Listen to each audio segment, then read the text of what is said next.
be what I consider to be midterm elections. Would that be the true referendum on the actual work and actions of this government? Because we know Kumo, I mean, clearly it was not really a deciding factor anyway. Kumo was trial luck. But this one, there are peculiar circumstances that makes it special that could be used to determine or test the waters of our government's popularity or the lack thereof. Or what I'm saying doesn't make sense. Well, first of all, this is not a midterm election. I mean, because it's a de facto midterm election. You want to tell me that's a de facto midterm election? Yes. In a part of the world, when the whole government machinery descends on a constituency, it's not midterm election, right? When MPs and ministers convert themselves to... But I hold it different. I think it's a midterm election, right? I mean, to the extent that it offers a barometer to get closer to the people's assessment of the government performance over the last 2 years. It qualifies because you see, no matter how many government officials you pump into Assin North, no matter how many roads you start doing overnight, no matter how many street lights you erect, Assin North, its history shows that it can swing. Yeah. So it will be smarter in assessing the freebies that they are going to get between now and the 27th of June, right? That is my expectation. Okay. So that could be a midterm evaluation. Well, the reason it won't be a midterm evaluation for me is that if you look at the history of Assin North very well, yes, in 2012 when it was carved out, the NDC won both parliamentary and presidential. By 2016, the NPP had taken over parliamentary and presidential. Okay? Winning with some good margins. By 2020, the NPP still maintained the presidential, but lost the parliamentary. So over here, you're looking at the candidate in place. Now, I am saying that, look, yes, he won by 3,000, I mean, about 3,000. You have 17,400 or so. And then he's going to have about 14,100. So that in itself will tell you that, look, this is a man that is loved. He could get sympathy votes again now that he's had to go through all of these challenges. But when the government descends on a particular constituency, begins to change the face of the constituency overnight, sometimes it becomes very difficult to use that in measuring the performance of a government. No, I mean, I don't know why I disagree with that. I mean, so are you suggesting that because they've descended into Assin North overnight and they're going to spend a lot of resources, they necessarily might win the election? No, I haven't said that. The probability. No, but if you haven't said that, then that backs our point then, that regardless of how much they spend in Assin North, I'm saying that the dynamics in Assin North, as opposed to say Kumo, as opposed to say Ayawaso West Wagon, as opposed to say Tripoli and other places, it's completely different. I mean, I don't remember the last time we had a by-election in a swing constituency. Assin North has the characteristics of one. Because you made the right point, right? Because in 2020, they voted for Nanado and skipped and blouse. Yeah. So that's a concept that is telling you they are very astute in their political judgments when they get to the polls. So they'll give the presidency to Nanado and give the parliament to Tetsukwesi. And if you're counting from 1992 to now, it's 3-4. In fact, if you go back to 1992. Well, it used to be, well, you know, the thing about Assin North. Because they changed, they divided. There's a carving here. But you see, the point is this. The point is this. By the close of today, by the time the NPP completes its, you know, how do you call it? Nominations an election for the parliamentary candidate, you know how it's going to go. I say that because the candidate matters. The candidate matters also. If Abner Drua is elected again, forget I mean, the woman who did the last contest. Yeah. Why forget it? Because 17,000 versus 14,000. She has issues. You see, when we're talking about Kumo, I told people that, look, you have to identify the issues of 2020 and why Kwekudia had 11,000. Don't just assume that because Kwekudia had 11,000, Kwekudia was going to, now close and probably give the NPP a run for their money. Because the happenings of 2020 actually gave reason to Kwekudia going independent, and that's how come people actually followed him. By 2023, they opened nominations. You couldn't have filed because you had gone independent. And you say, I want to go independent again. Where in the eyes of many of the constituents, there was a free and fair election. So you were not dealt a raw deal? Yes, so you can't come back and say... you can't have the sympathy that you had previously. I am saying that, look, for me, first of all, let's look at who they select. But again, what we have realized over the years, look, in Bimbila in 2002, Ibn Chambers, okay, an NDC constituency. They went in there, and what happened? They lost. In 2006, when the NPP was going to contest the Tamale Central, they knew they were going to lose. So if you realize, they didn't even fill the candidate. They actually backed the independent candidate, Professor Wayo, to go and contest it. All I'm trying to say is that, look, there are instances where governments can always check and say, I'm going to win or I'm going to lose. This is the kind of seat where it's a 50-50. But that being 50-50 would have been 50, it was 50-50 in 2020. This time around. 50 plus incumbency. Okay, but I don't think it vitiates what Evans is saying. Are you disagreeing if you put all these resources... it will be a referendum. No, I say it wouldn't be. No, I agree with you for a simple reason. If you put all these resources on the ground, that will be upping the game. Perhaps abuse of incumbency. But if the people still decide that we are sticking with what they call it, justice, the factors could be that they are loyal to him or they feel he was unfairly treated. That's one side. The other point could be no matter what you do, you can't correct your errors in this particular area. That's the other point that can come in. And in this case, the presidency is not part of the election. Yeah. So the Akufo-Addo factor, it's not even playing a role here. Yeah, but it's not. But remember, I don't think it's about Akufo-Addo at all. It's about the governance of this country since 2020 to date, till 2027 June. Are you suggesting that the electorates in Assin North, when they go to the polls, will not be voting based on Shewasitinemu in the last 1.5 years? I'll tell you something, because maybe I probably have been privy to a lot of discussions in Assin North. Look, the moment they asked Judge Kwesi to step aside as Member of Parliament, okay? The moment he was injuncted as Member of Parliament, the sort of developmental projects that started going on in that constituency. So yesterday, was it Nana Boakye says, they have in the last few years done 120 projects. I haven't verified, I'm just quoting him. I'm saying it because of the point you're making. That they've done 120 projects in Assin North alone. I don't know when they started that, right? But if that is true, that could become a factor. But even that, it is still a midterm assessment, right? Because it is also an assessment of the positives and an assessment of the negative. So we can when we say it's a referendum, what we mean is, it is the electors are making a decision and scoring your performance. And they have to consider a lot of factors. Yes, and which will include whether or not you are performed and you deserve a signal that you can do well. See, we can project. That's the argument. We can project from Assin North and say, I mean, you can say that the majority of the factors tilt towards issues that are beyond an assessment. But we believe that when you square all of them up, every election, a chunk of the population will go into the election to go and evaluate what governments have done. Yeah, true. The other factors that they put on it, other sociological factors come into play. Even that point, because they have different voting theories. And it's even that point, it is more so in some areas than in some areas. If you go to many constituencies in the Ashanti region, this factor may not play. Regardless of who you put there, regardless of the party's symbolic performance, they'll vote for them anyway. They'll vote for them. Then you look at margins, but they'll vote for them anyway. But in some places, like Assin North in particular, that will be more pronounced because of their electoral history and the way they voted over time. That's my argument. Yeah. Oh, no, I get your point. Except that, you see, I'll tell you something. The nuances might shift towards your end.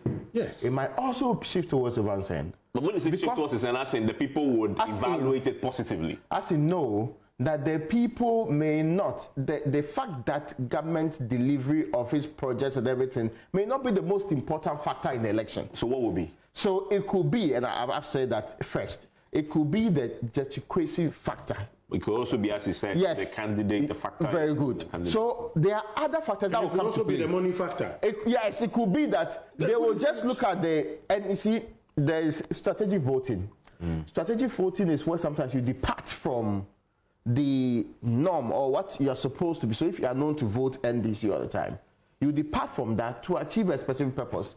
And this purpose could be to get for yourself a lot of projects, to be seen in the good light. In fact, they can come and tell them that, listen, we need you because we think this is an assessment and this will actually ginger our people. We need you to vote in this direction to make it work. In exchange of that, this is what we are doing, and this is what we have done in times past. That will be fine. That will not be a true assessment on a fair basis. So I get that point, except that these are human beings. The factors are in the heads of the people. When they go into the ballot booth, they are not delegates. yes, yeah, they are not. They are more than 30,000 people But you see, that's the problem. on the electoral roll there. 30,000. More, I mean, far More than 30,000. What if there were even 50,000? Yeah. If there were 50,000 people, how much would that be? How much? What do you mean that you're going to? How much would that be in an election? That's the whole Actually, idea. how much do you have to receive? Oh, I mean, But why you say Momo a blast Momo to 20,000? No, so you don't give everybody money. Look, Evans, look, I have monitored elections for a very long time. There was an instance where I saw a man who was contesting election. He went into his family house. In fact, his son went into his family house and said, "Oh, aren't you going to vote for my father?" I said, PPP Bayane. They demanded money. Look, elections at the local level. Do you even know what pushed Canada Man to win the election the last time? Do you know what pushed Canada Man? Do you know how resourced he was to actually snatch the seat from the NPP? Look, let us not joke about this.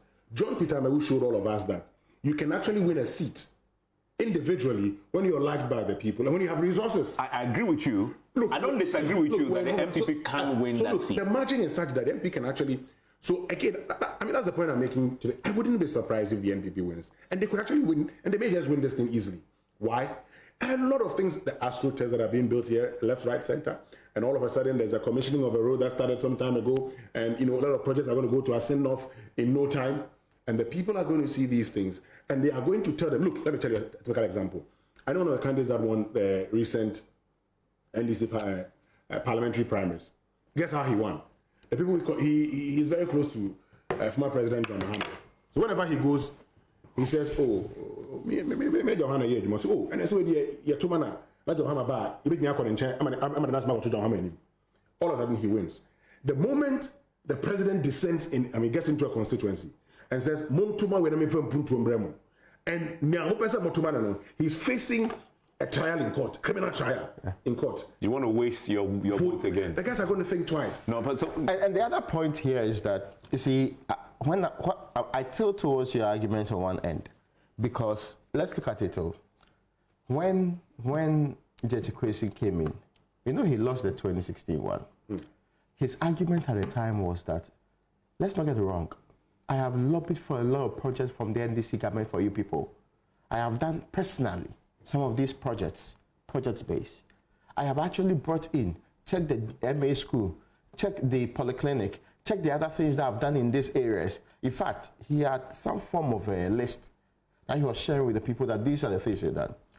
When they voted for the lady, the argument was that your government is in power, but in 4 years, we have seen very little. So there is a very good reason for there to be change. I hope you are getting my point. Then it becomes the individual candidates. 2016 wasn't Ajachi Kwesi. No. He was in Canada. No, I'm saying that. When he came to contest in 2020, yeah. No, when he was going to contest the election, he said, these are things I've done for you. In preparation of becoming your MP, these are things I even love it before coming to you. Then when the lady was voted into office and she became MP, the thinking is that she did not deliver on the job. And that even the projects of the guy who was not MP were more than what she was delivering. This are the member of parliament, not DCE. So the thinking is that J.T. Kwesi is in a very unique place to provide the things that we want. And that has influenced engagement. If that's the same argument that's going to go down today, the entire government says we are going to provide the UG's projects. They are listing, like J.T. Kwesi has been listing in times past, projects on the ground. Certainly, but it doesn't take away from the fact that people can look at these projects and still say, your projects did not translate into reducing inflation. Yeah. Your projects did not actually make my life better. And you're only coming in. So that's where there'll be a balance of the factors and still result in a referendum on the performance of government. I'm saying, either way, it is a referendum. Either way.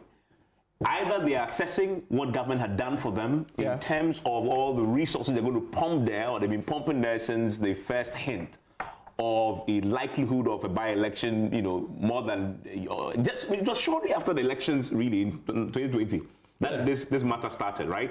So if from 2020 to date, the government had been anticipating that, listen, there's a possibility of a by-election here, so let's go in there right after December 7, 2020, and start pumping in resources in there. That strategy had been rolled out. Then, of course, there's still a very good chance, actually. And listen to this. The last time we sent a reporter into Assin North, when the Supreme Court asked that his name be expunged, I was surprised that the Vox was not representative of anything, but it gave you a certain anecdotal sense. I was surprised that the voices that came back, a lot of them, almost all of them, said, it's okay, if the courts have decided, we've not had an MP for a while, so now, we sympathize with him, but it's okay, you should go so that we can get. I'm like, okay. I was actually expecting a certain sense of injustice, right, to come out through the Vox Pops, that people would say, he's been victimized for so long, but no, they were assessing the thing, analyzing it, and they were speaking true, but they were analyzing the thing and talking about how they've not been represented for so long, and if he's really not a citizen, then he's not a citizen. And on your citizen, on your Ghanaian. They were analyzing that, right? And that is why I say his view could actually be the outcome. But either way, it is a referendum, right? Well, you see, it is a referendum on the government, right? If government wins, if this was going to be a very fair election. You understand? But it will be fair. No, when I say fair, except that fair, you see, free and fair, free and fair. It will be free. Free and fair. It can be fair is not when government machinery is constructing roads overnight in a constituency.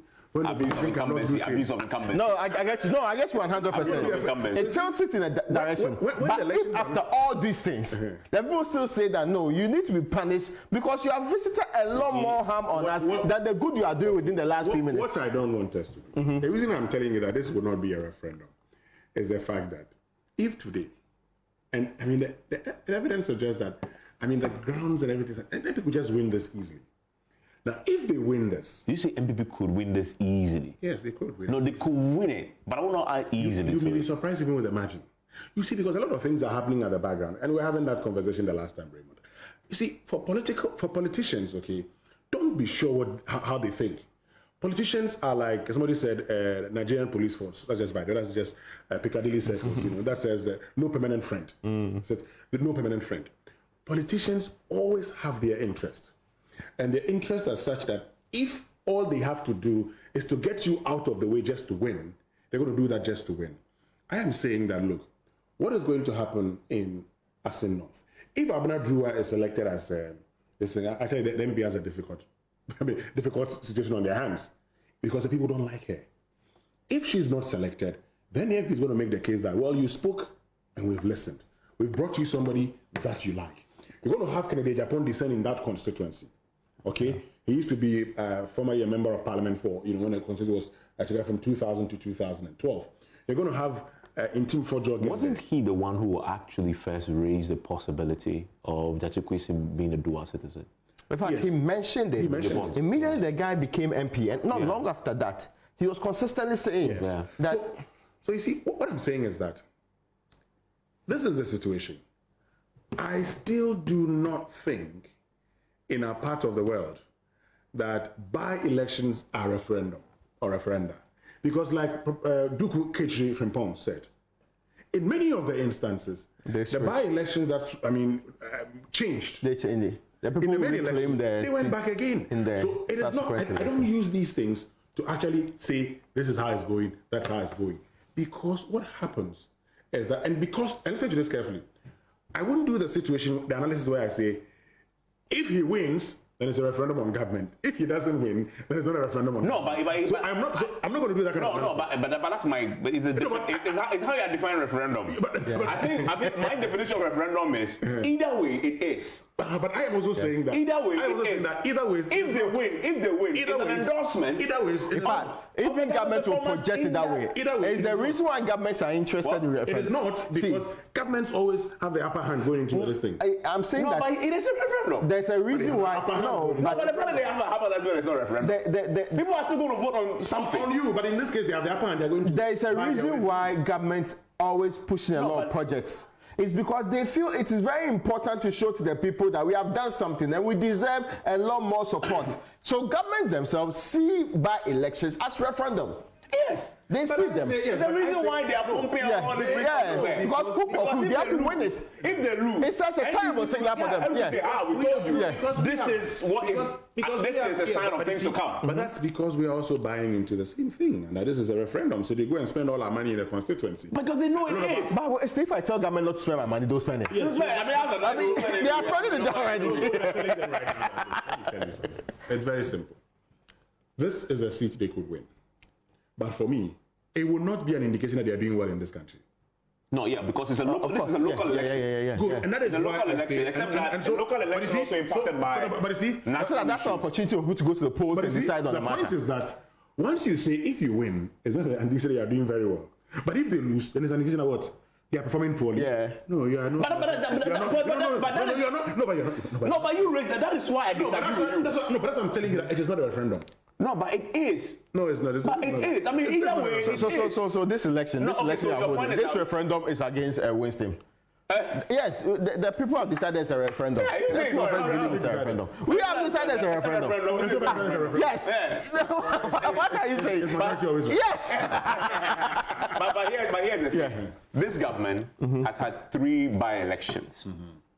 They had Ayawaso, Kumo, and then the one in the central region, the guy who died was, and the armed robbers killed him. That one was not by. They went to the main election at once. It went to the main election. That's true. So 2. That was during that time. 2, of course. But they won that one too, right? So let's say, the wife took over. I know. But here's the thing. So those 2, let's take that one. Those 2, they won all.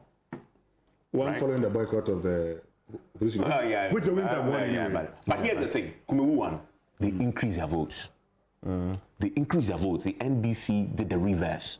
The NDC also increased their votes. NDC increased their votes more than the NPP did. Well, but they still increased their votes there. But you see again, right? That's the point. I get a point. I know that you will say that buttresses your point, but I'm just making the argument a little bit to support your point that those 2 that brought those 2 by-elections up, particularly the Kumu one, in the midst of this economic crisis, many people thought they will win. But the margin will be closer. But in the end, it was 70%. That the people did not consider their interest in voting in Kumaru. Yeah, indeed, the Kumaru one was interesting, right? Because if you look at this whole Ashanti region narrative, that had led to Raymond Sabonsu being chased and leaving his slippers behind. And the Kumo Connection with Sechere, they're thinking that, those people, they are somehow... So you think, the margin, then we can give indication people are reacting to them, everything. You know what they did. We know what they did. We know what they did. Overnight road construction works. And the people who said, I said,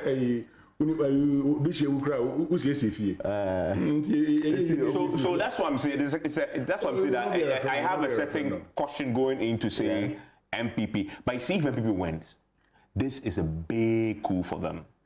Because they are necessary. No, it is. No, because the entire idea was to engineer the removal of the gentleman. Yes. And clear up a certain space. No, my point is that in the context of the fact that for it to be an incumbent, for it to be a coup for the MPP, they should present Abner Drua.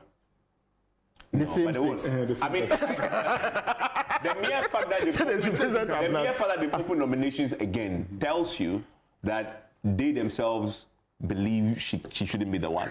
Yeah, because it's a very short period that they have just moved on. And the other thing about parliamentary elections also is that you have instances where sometimes the presidential candidates are doing better than the parliamentary candidates.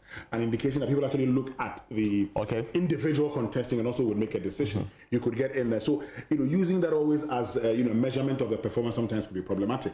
We saw Akufo-Addo getting some more than 200,000 votes than his parliamentary candidates.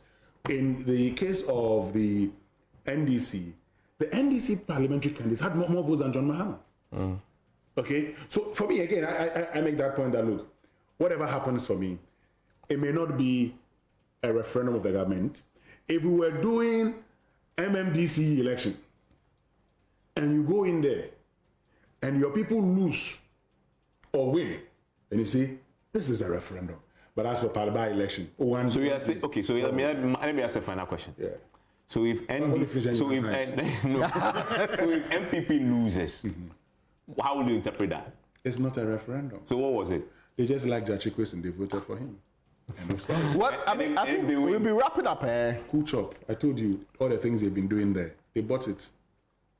We have the opportunity to look at this constituency again before the main election. Yeah. We have an opportunity to actually look at the realities on the ground and perhaps dictate whether or not it's going to go to Jachikwe or it's going to be. But I think we must go there.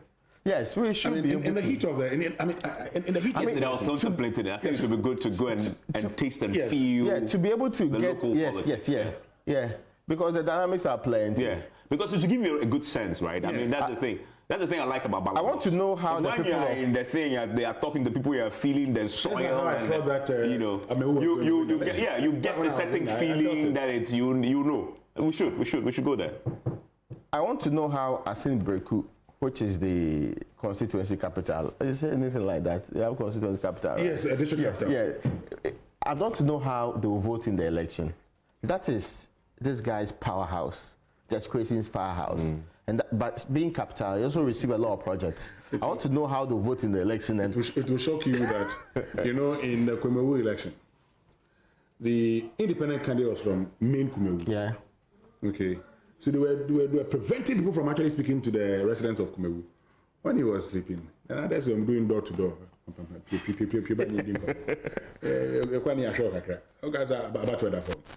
Anyway. Well, that's it. We can wrap up on this, right? Yeah. So, yes, referendum or no referendum, we'll get to know. And we will come back. Oh, yeah, we have a lot of time. We'll come back, yes. By the time we return, then people would have elected theirs. That situation will be in full swing campaigning. Then people will be on the ground, and then we'll go. You think young people will keep the woman? I'll be surprised if they do. Oh, okay, yeah. You don't think that she's a trusted horse? But I also think NDC is taking a big risk. That's also something that perhaps we should spend some time on. Yeah. Maybe in the future, we'll be able to look at. Revisit it. Well, so that's it. Assin North will be interesting. Assin North is perhaps the most important thing happening in our elections in the next few days or this month. This month, 27. is the most important thing happening. We have 26 days more. Yes. So we are counting down to Assin North. Number 2 by-election in the year 2023. We're sure we'll know how interesting this will be. But many thanks to you for joining us today on State of Play. Ladies and gentlemen.